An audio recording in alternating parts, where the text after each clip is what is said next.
সেখানে কিন্তু পরকীয়ার একটি ঘটনা বলা আছে। মানে তার সেখানে বলা আছে স্ত্রীকে অভিযুক্ত করছে।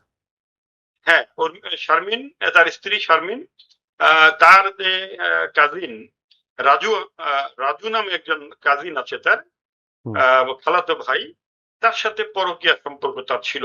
এখানে মাদকাসক্তির কিছু ঘটনা থাকতে পারে। তাকে হাত বেঁধে, তাকে যেভাবে দুই হাত জানালার গ্রিলের মধ্যে বেঁধে এবং মুখ বেঁধে তাকে কোপানো হয়েছে এলোপাথারি, এবং এর মধ্যেও তিনি হয়তো চেষ্টা করেছেন তার বিছানা এবং আশপাশে রক্তে একেবারে ছড়ানো ছিটানো, তার বিছানা ওলট পালট করা।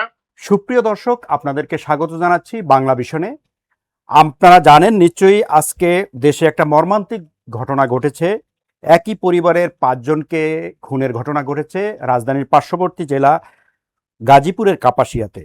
বলা হচ্ছে পরিবারের কর্তা তার স্ত্রী, সন্তান এবং শ্যালককে হত্যা করেছে এবং তিনি নিজেই নাকি তার আত্মীয় স্বজনকে সে খুন করেছে বলে স্বীকারোক্তি দিয়েছে, ফোন করে জানিয়েছে। তো আসলে ঘটনাটা কি ঘটেছে, কেন ঘটেছে, এর নেপথ্যে কি কারণ থাকতে পারে, এসব আজকে আমরা আপনাদের সামনে উপস্থাপন করার চেষ্টা করব। আজকে সকাল থেকেই ঘটনার ফলো আপ করছিলেন আমাদের গাজীপুরের স্টাফ করেসপন্ডেন্ট মীর ফারুক। মীর ফারুক, কি আমাকে শুনতে পাচ্ছেন? মীর মোহাম্মদ ফারুক, আচ্ছা, আপনি তো ঘটনাস্থলে ছিলেন, দীর্ঘ সময় আপনি ছিলেন, সারাদিনই প্রায় ছিলেন। আসলে এই ঘটনাটা কেন ঘটেছিল, কিভাবে ঘটেছিল, আপনি কি দেখেছেন, আপনার অভিজ্ঞতা কি বলে একটু যদি বিস্তারিত জানান। আসলে গাজীপুর একটি শিল্প সমৃদ্ধ এলাকা এবং ঢাকার পাশের জেলা।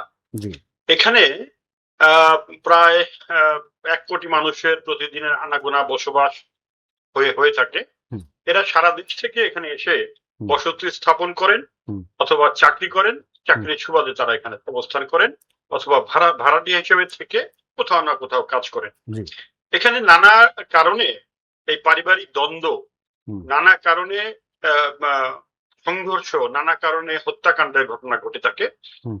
তবে গাজীপুরে এত বিশাল সংখ্যক নাগরিকের বসবাসের পরও প্রায় বছর 5 কিন্তু এরকম বড় কোনো হত্যাকাণ্ডের ঘটনা আমরা শুনি নাই, দেখি নাই। এই দীর্ঘদিন আগে একবার হয়েছিল গাজীপুরের শ্রীপুরে, সেটাও এরকম ভাবে পারিবারিক দুর্ঘটনা এবং বিশাল বেশ কয়েকজনকে, পরিবারের সকলকে প্রায় হত্যা করা হয়েছিল। আজকে যে ঘটনাটি আমরা সকাল থেকে শুনছি সেটি হলো কাপাসিয়া উপজেলা সদরের একেবারে কাছে একটি গ্রামের ভিতরে ঘটনা।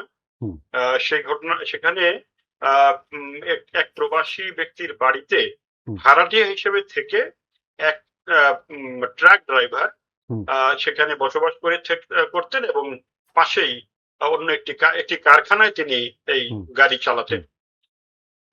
এর মধ্যে প্রতিবেশীদের কাছ থেকে যেটা আমরা জানতে পেরেছি যে ওই বাড়িটিতে বসবাসকালে তারা 1 বছর ধরে প্রায় বসবাস করেন সেখানে, এবং এর মধ্যে তাদের সাথে পারিবারিক দ্বন্দ্ব হয়েছে বলে প্রতিবেশীরা জানিয়েছেন। কিন্তু লাশের উপরে যে চিরকুটটি ছিল, প্রত্যেকটি লাশের উপরে একটি করে কাগজ রাখা। সেই কাগজটি হচ্ছে একটি অভিযোগপত্র, যেটি গোপালগঞ্জ সদর থানায় অভিযোগ দায়ের করা হয়েছিল, যদিও সেটি রিসিভ করা হয়নি। ঘটনাটি ছিল চলতি মাস, অর্থাৎ মে মাসের 3 তারিখের ঘটনা। সেখানে অভিযোগে ভিত্তিতে যেটা জানা গেছে, শ্বশুর বাড়ির লোকজন তাকে একটি ঘরে আটকে হাত পা বেঁধে তাকে নির্যাতন করেছে। গৃহকর্তাকে, যিনি খুনের দায়ে অভিযুক্ত, গৃহকর্তাকে তার শ্বশুর বাড়ির লোকজন একটি ঘরে আটকে হাত পা বেঁধে নির্যাতন করেছে, এই মর্মে তিনি অভিযোগ দিচ্ছেন কালীগঞ্জের সদর থানায়, যেটি চলতি মাসের 3 তারিখের ঘটনা। কিন্তু সেটি রিসিভ করানো হয়নি, কোনো সিল নেই, থানার কোনো সিল নেই। এই কম্পিউটার কম্পোজ করা একটি আবেদন, এবং এই কাগজটি এই 5টি লাশের উপরে একটি করে কপি রাখা ছিল। এখানে একটু সন্দেহ বা একটা ঘটনাটি গিয়ে ভিন্ন দিকে নেয়ার চেষ্টা কিনা আমরা ঠিক জানি না। এটি পুলিশও বলছেন যে বিষয়টিকে তদন্ত করে দেখা হবে। আর আমাকে পুলিশ, অতিরিক্ত পুলিশ সুপার কালীগঞ্জ এবং কাপাসিয়া রেঞ্জের এলাকার যিনি দায়িত্বে, তারা আমাদের জানিয়েছেন যে এই যে লাশগুলো মানে যেভাবে যে অবস্থায় রাখা ছিল, সেখানে মৃত্যুর আগে যে একটি ধস্তাধস্তির ঘটনা, মৃত্যুর আগে যে একটা সেখানে নড়াচড়া বা ধাক্কাধাক্কি এরকম ঘটনা সেটি হয়েছে। এটি অতিরিক্ত জেলা ম্যাজিস্ট্রেট মহোদয় আমাদের বলেছেন। তাতে বোঝা যায় সেখানে একটি খুব অল্প সময়ে এবং খুব চুপচাপ যে ঘটনাটি ঘটিয়ে চলে গেছে এমনটা কিন্তু না। সেখানে ভিকটিম হুম। হচ্ছে গৃহবধূ হুম। শারমিন বেগম, হুম। তার যে তিনি চেষ্টা করেছেন তাকে হাত বেঁধে, তাকে যেভাবে ২ হাত জানালার গ্রিলের মধ্যে বেঁধে এবং মুখ বেঁধে হুম। তাকে কোপানো হয়েছে এলোপাথারি। হুম। এবং এর মধ্যেও তিনি হয়তো চেষ্টা করেছেন তার বিছানা এবং আশপাশে রক্তে একেবারে ছড়ানো ছিটানো, তার বিছানা ওলটপালট করা। এবং আরেকটা হচ্ছে যে শিশু যে তিনজন শিশুর যে হত্যার ঘটনাটি, সেটি ঘরের মেঝেতে সেটি একই সাথে বিছানায় পাশাপাশি শোয়ানো আছে এবং জবাই করা সেই অবস্থায়। এই এবং এই শিশুদের রক্ত এবং ওই যে গৃহবধূর রক্তে সেই ঘরটি কিন্তু একেবারে ভেসে গেছে। হুম। পাশের ঘরেই ওই যে ভিকটিম শারমিন বেগম, তার আপন ছোট ভাই, যাকে এই আসামি সন্দিগ্ধ ব্যক্তি, হুম। তিনি তাকে টেলিফোন করে নিয়ে এসেছিলেন গতকালকেই, যে তাকে এই ছেলেটি অন্য জায়গায় চাকরি করতো, অন্য একটি কারখানায়, তাকে বেশি বেতনের চাকরি হয়েছে এমন একটি সংবাদ দিয়ে তাকে ডেকে আনা হয়। হুম। তাকে ডেকে আনার মানে পরে এক ধরনের এই প্রলোভন রাতে দিয়েছে, বেশি বেতন পাওয়ার প্রলোভন দিয়ে তাকে ডাকা হয়েছে আর কি। প্রলোভন দিয়ে, হুম। হ্যাঁ, তার নিজের আপন শ্যালককে বেশি বেতনের প্রলোভন দেখিয়ে তাকে নিয়ে আসা হয় এবং সেই রাতেই হুম। এই হত্যাকাণ্ডের ঘটনাটি ঘটানো হয়। আহ, এই যে ফুটফুটে যে শিশু সন্তানগুলো, সেগুলো দেখে আসলে যে কারোই কিন্তু মায়া হবে। হুম। এত সুন্দর শিশু এবং হুম। এত কম বয়সের শিশু, হুম। তাদের তো কোনো শত্রু থাকার কথা না, জি। কোনো পারিবারিক বিরোধে তাদের ইনভলভ থাকার কথা না। হুম। তারপরও হত্যাকাণ্ডটি কেন ঘটলো, এটি নিয়ে সারা জেলাতে এবং আইন শৃঙ্খলা বাহিনীর প্রতিটি বিভাগে এটি নিয়ে জল্পনা কল্পনা আলোচনা চলছে। এবং ঘটনাস্থল পরিদর্শন করেছেন থানা পুলিশের পাশাপাশি র্যাব, এনএসআই, ডিজিএফআই, ডিবি এবং পিআইবি। আচ্ছা, এই যে ফোরকান মিয়া, অভিযুক্ত যে ফোরকান মিয়ার কি কোনো আগে কোনো ক্রিমিনাল রেকর্ড আছে? এরকম কোনো মামলা মোকদ্দমা বা তার বিরুদ্ধে থানায় কোনো অভিযোগ আছে? গাজীপুরের কাপাসিয়াতে তার বিরুদ্ধে কোনো অভিযোগ এখন পর্যন্ত পুলিশ জানাতে পারেন নাই। এবং এই যে কাপাসিয়াতে তিনি বসবাস করছেন সর্বোচ্চ ১ বছর হলো। আচ্ছা, ধন্যবাদ। আমি আপনার কাছে আবার ফিরবো মীর মোহাম্মদ ফারুক। আমরা একটু হাসানুল বান্না, তিনি আমাদের সাথে যুক্ত আছেন গোপালগঞ্জ থেকে। আমরা একটু তার কাছে যাচ্ছি। তার কাছে যাওয়ার উদ্দেশ্য হচ্ছে এই অভিযুক্ত এবং যারা ভিকটিম সবার বাড়ি গোপালগঞ্জ, তাই তো? আমরা একটু হাসানুল বান্নার কাছে যেতে চাচ্ছি। হাসানুল বান্না, কি আমাকে শুনতে পাচ্ছেন? হাসানুল বান্না, আপনি তো আমাদের সহকর্মী মীর মোহাম্মদ ফারুকের কাছ থেকে ঘটনার বিবরণ, ওখানকার ঘটনা শুনছিলেন। তো ভিকটিম এবং অভিযুক্ত সবার বাড়ি তো গোপালগঞ্জ, আপনার জেলায়। আপনার কাছে কি তথ্য আছে, কেন এই ধরনের ঘটনাটা ঘটলো, আপনি কি মনে করছেন? ধন্যবাদ আপনাকে এবং সবাইকে ধন্যবাদ জানাচ্ছি। আমি ফুরকান মোল্লা এবং পিতা আতিমুল্লাহ, এটা হলো গোপালগঞ্জ সদর থানাধীন আপনার গোপীনাথপুর ইউনিয়নের বাসাবাড়ি গ্রামের বাড়ি। এই ফুরকান মিয়ার এদের ফ্যামিলি অত্যন্ত গরিব ছিল। এই ছেলেটা চাকরি করে, ড্রাইভিং এর চাকরি। তার সুবাদ্য ঢাকায় 13-14 বছর থাকে এবং এলাকায় ওর প্রতিবেশী এবং আত্মীয় স্বজনের সাথে কথা বলে জানলাম ছোট থাকতেই একটু অন্যরকম, কোনো অপ্রীতিকর ঘটনা আগে পরেও ছিল না। আচ্ছা। বিয়ের পরে গত, আমি যদি 1 বছরের কথা বলি, গত 1 বছর আগে ও আসছিল ওর মেয়ের আকিকা বিষয় নিয়ে আকিকা দিছিল গ্রামের বাড়ি এসে। হুম। ও গত 13-14 বছর ঢাকাতেই থাকে, হুম। বাড়িতে খুব কম আসে। হুম। তো ওর ছোট্ট বোন আমাকে যেটা বললো, ছোট বোন হচ্ছে রহিমা। হুম। রহিমার সাথে আমি একটু কথা বললাম। রহিমা বললো যে ভাই আমাদের দুই ফ্যামিলির মধ্যে কোনো কিছুই দেখি না, তবে বাবির সাথে ওর ভাইয়ার গত বছর 1.5 বছর আগে একটু ঝামেলা হয়েছিল, সেটা পারিবারিক ভাবে মীমাংসা হয়েছিল। হুম। সেটা কোন ধরনের ঝামেলা সেটা বিস্তারিত তারা বলতে চায়নি। বুঝতে পারলাম যে হয়তোবা দাম্পত্য শ্বশুর কলহ, বাড়ি থেকেও কিছু দাম্পত্য কলহ। জি, দাম্পত্য কলহ। তো এক পর্যায়ে মীমাংসা হওয়ার পরে গত বছর আকিকা দিয়ে হুম। চলে গেছে। বাড়িতেও খুব কম আসে। হুম। এবং আমরা আমি আপনার আরেকটা মেয়েদের বাড়ি হচ্ছে, শারমিনের বাড়ি হচ্ছে আপনার গোপালগঞ্জ সদরের পাইককান্দি গ্রামে। আহ, তার বাবা হচ্ছে চকিদার, সাদত হোসেন চকিদার। হুম। সে হচ্ছে ওই সংসারের 3 নম্বর মেয়ে আর কি, সেজন্য। হুম। তো ওখানে যে আমরা কথা বললাম, কথা বলার পরে মেয়ের মা বলল যে ওনারও একটা ছেলেকে ওই যে ভাইয়া বলে গেল যে ছেলেটাকে ফোন দিয়ে নিতে, আর ওই সেজো মায়ের হাজব্যান্ড মানে ফুরকান হুম। ফোন দিচ্ছে কোরিয়ার সার্ভিসে একটা ভালো জব আছে এই কথা বলে। হুম। নেওয়ার পরে হুম। ওদের এখানে তথ্য মতে যে ওদের খাবার সাথে হয়তো কিছু খাওয়াইছে, খাওয়ানোর পরে কেউ আর ভালো পায় নাই। হুম। ওই অবস্থায় আর কি এদের একে একে করে এইগুলো ঘটছে। খুব হুম। উম, চাকরির কথা বলে ওই যে ওর শালক হচ্ছে রসুল হোসেন হুম।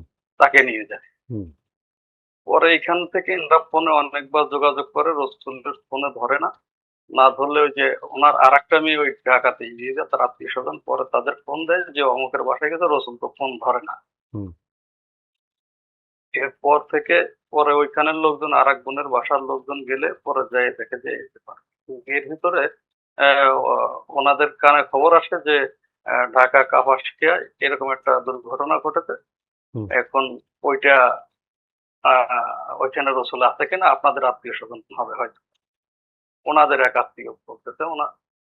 পরে কথা বলার পরে ওনারা শিওর হয়, হ্যাঁ হ্যাঁ, পরে ওনাদের আত্মীয় স্বজন ওইখানে যাওয়ার পরে শিওর হয় যে হ্যাঁ ঘটনা সত্য।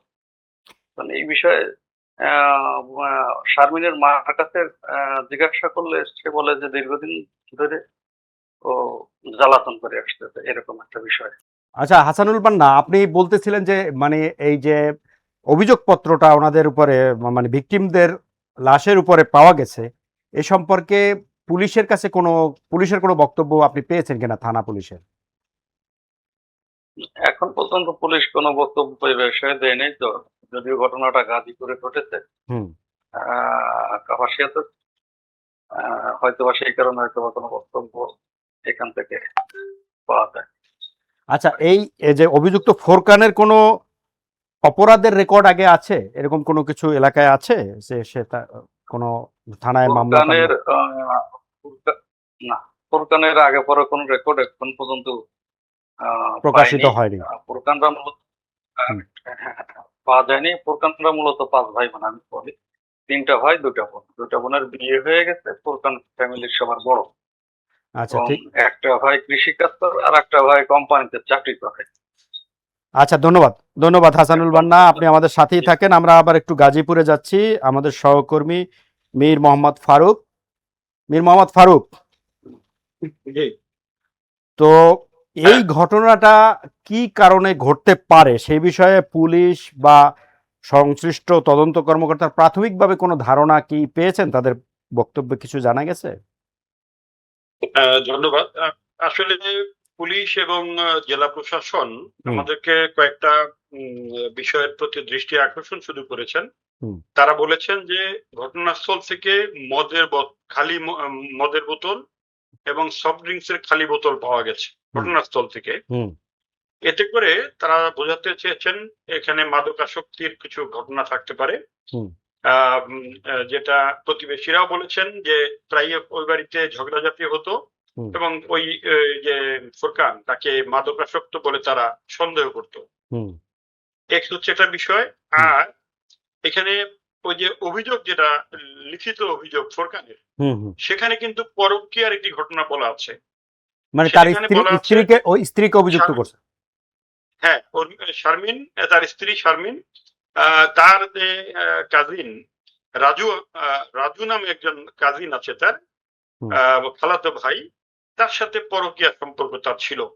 সেই সম্পর্কের কথা যখন তাকে জিজ্ঞাসাবাদ করেছিলেন ইতিমধ্যে, তখন তাকে আহ, ওই ঘটনাকে কেন্দ্র করেই তাকে হাত পা বেঁধে নির্যাতনটি করা হয়েছিল, এমনটা ওই অভিযোগে কিন্তু এরকমটা লেখা আছে। জি। তো এই একটা বিষয় এখানে থাকতে পারে যে হুম। প্রতিশোধ নিতে গিয়ে এমনটা ঘটনা হতে পারে, যেহেতু তাকে হাত পা বেঁধে নির্যাতন করা হয়েছে। সেখানে পুলিশ কোনো ভূমিকা নেয়নি, পুলিশ অভিযোগ নেয়নি, এমনটা হতে পারে। তাকে প্রতিশোধ নিতে গিয়েই তার স্ত্রী এবং শ্যালক, হুম। যে শ্বশুর বাড়িতে তাকে নির্যাতন করা হলো, হুম। সেই বাড়ির ২ সন্তানকে একই সাথে তাকে শেষ করে দেওয়া হলো। এবং হত্যাকাণ্ডের পরে তিনি তার আরেক শ্যালক তার ভাইকে ফোন করে বলেছেন যে তাদের শেষ করে দিয়েছি, সবাইকে শেষ করে দিয়েছি। কিন্তু এখানে একটা বিষয় দেখেন, এটা বিশ্বাস করার কিছু কারণও রয়েছে যে ঘটনাটি আসলে ডাকাতি বা চুরি এরকম কিছু কিন্তু না। ঘটনাটি বোঝা যায় না। কারণ এই যে নিহত শারমিন, হুম। তার গলাতে গহনা ছিল, হুম। গলায় হার ছিল হুম। এবং অন্যান্য গহনা পরিহিত ছিল। যদি ডাকাতি বা লুণ্ঠনের কোনো ঘটনা ঘটতো, তাহলে কিন্তু গহনাগুলো তার গায়ে পরিধান করা থাকতো না। হুম। এবং মনে হয় যেন তাকে সে আগে সেজেছিল সেদিন। তাকে সাজানো গোছানো মনে হয়েছে এবং তাকে এই গহনা পরিহিত অবস্থায় থাকার কারণে এটিকে হত্যাকাণ্ড এবং খুব কাছের মানুষই হত্যাকাণ্ডটি ঘটিয়েছে এটাও কিন্তু বোঝা যায়। পুলিশও কিন্তু এমনটাই আমাদেরকে ইঙ্গিত দিয়েছেন। কিন্তু যেহেতু একটি তদন্ত হবে একটি বড় হত্যাকাণ্ড, সে কারণে স্পষ্ট করে পুলিশ বা প্রশাসন স্পষ্ট করে কিছু বলেনি। সেবার একটা বিষয় একটু বলে রাখি, হুম। সেখানে যে হত্যাকাণ্ডে ব্যবহৃত হয়েছিল, হুম। তাদের গৃহস্থালী কাজে ব্যবহৃত বটি পাওয়া গেছে, হুম। রক্তাক্ত বটি, হুম। একটি রক্তাক্ত বটি পাওয়া গেছে। হুম। এছাড়া অন্য কোনো ধারালো অস্ত্র বা অন্য কোনো অস্ত্র পাওয়া যায়নি। আর আরেকটা বিষয় একটু বলে রাখি, সেটি হচ্ছে শারমিনকে যেভাবে কোপানো হয়েছে, হুম। এটি অনেক দিনের জেদ বা প্রতিশোধ মানে নেওয়ার মতো ঘটনাই বলে মনে হয়েছে আমাদের কাছে।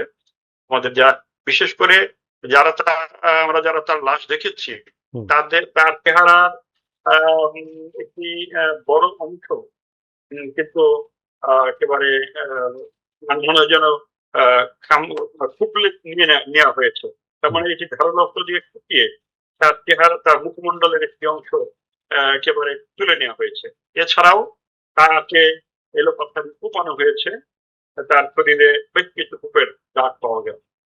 আচ্ছা, স্ত্রীর এগুলো ইস- বেশি হুম। জেদ যদি কারোর উপর না থাকে, কারোর উপরে যদি খুব বেশি ক্ষোভ না থাকে, তাহলে এভাবে একজন মানুষকে, এবং তাকে বেঁধে নেওয়া হয়েছে আগে, হুম। মুখ বেঁধে এবং দুটি হাত দুদিকে গ্রিলের মধ্যে বেঁধে নিয়ে তারপর তাকে কোপানো হয়েছে।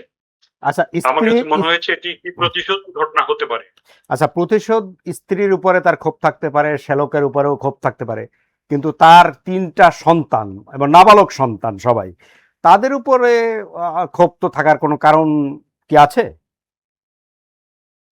সাধারণভাবে কিন্তু এটা মনে করা হয় যে সে নিষ্পাপ শিশু, ওদের দোষ কি? হুম। ওই যে বললাম, প্রতিশোধ নেওয়ার স্পৃহা যদি খুব বেশি থাকে, হুম। তখন এরকম হয় না, অনেকেই কিন্তু হুম। এরকমটা বলে যে তাদের গোষ্ঠী সুদ্ধা শেষ করে ফেলবো, এরকম একটা হতে কথা পারে। কিন্তু আমরা প্রায় শুনি যখন ঝগড়া লাগে। হুম। এটা হতে পারে। অথবা এমনটা হতে পারে যে তারা, তাদের মধ্যে কেউ হয়তো দেখে ফেলেছে, তারা বলেছে আমরা বলে দেব, তখন ঘটনা হতে পারে। আবার এখানে একজন মানুষের পক্ষে ৫ জনকে কুপিয়ে হত্যা করে ফেলা, এটা একটু এটা অস্বাভাবিক মনে হয়। সুস্থভাবে কিন্তু সম্ভব। হ্যাঁ, সুস্থ অবস্থায় কিন্তু এটি সম্ভব হওয়ার কথা না। সেখানে অন্য কেউ জড়িত আছে কিনা, এটি হয়তো তদন্ত করলে বেরিয়ে আসবে। জি, ধন্যবাদ মীর এটিতে মোহাম্মদ ফারুক, আপনি অনেক গুরুত্বপূর্ণ তথ্য দিয়েছেন।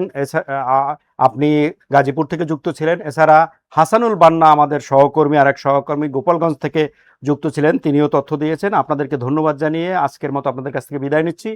সুপ্রিয় দর্শক, আপনাদেরকেও ধন্যবাদ জানিয়ে আজকের মতো শেষ করছি।